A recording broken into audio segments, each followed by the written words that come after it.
उत्तर प्रदेश के देवरिया में deputy CM Dinesh Sharma ने एक सभा को संबोधित किया। इसी दौरान वह सपा बसपा पर जमकर बरसे और साथ ही भाजपा को वोट देने की अपील की।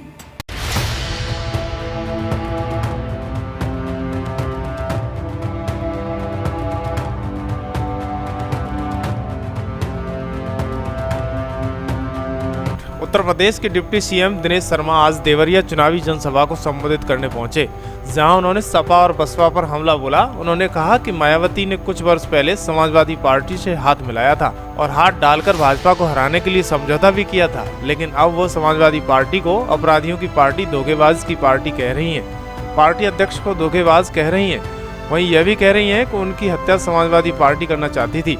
जिंदगी की ये सबसे बड़ी भूल है कि वो सपा के साथ समझौता किया था। आज मायावती जी को पता चल गया है कि भाजपा की शक्ति उनके कार्यकर्ता हैं और उनकी शक्ति जनता है, इसलिए सपा बसपा को वोट न देकर भाजपा को इस उपचुनाव में वोट करें।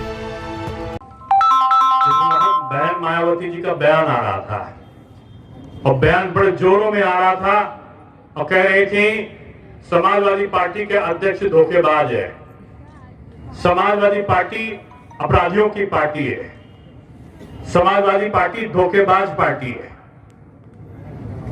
आज वो सारे के सारे आरोप की पट्टियां एक के बाद एक के बाद एक के बाद एक आ रही थी और फिर से उनका एक और बयान आया कि हमने जिंदगी की सबसे बड़ी भूल क्या की कि जो समाजवादी पार्टी से समझौता किया। और पांचवा जो उनका जो पट्टी चलने वाली पट्टी थी, उन्होंने इस बात को सीधे कहा कि समाजवादी पार्टी हमारी हत्या कराना चाहती थी। ये आरोप हमने नहीं लगाए। हत्या कराने की साजिश करने वाली पार्टी कौन? सपा। धोखा देने वाली पार्टी कौन? सपा। उनके विभिन्न प्रकार के जो और धोखेबाजी का आरोप लगाने का और तमाम और आरोप लगाने की वाली पार्टी कौन? सपा। ये आज बहुजन समाज पार्टी कर रही है और उनका कहने का सबसे बड़ा कारण क्या है कि उनको इस प्रकार के अनुभव उनसे प्राप्त हुए। लेकिन जो कुछ समय पहले हाथ में हाथ डालकर भाजपा ना आ जाए इसके लिए आपस में समझौता किया करते थे, आज उनको पता चला कि भारतीय जनता पार्टी की शक्ति क्या है।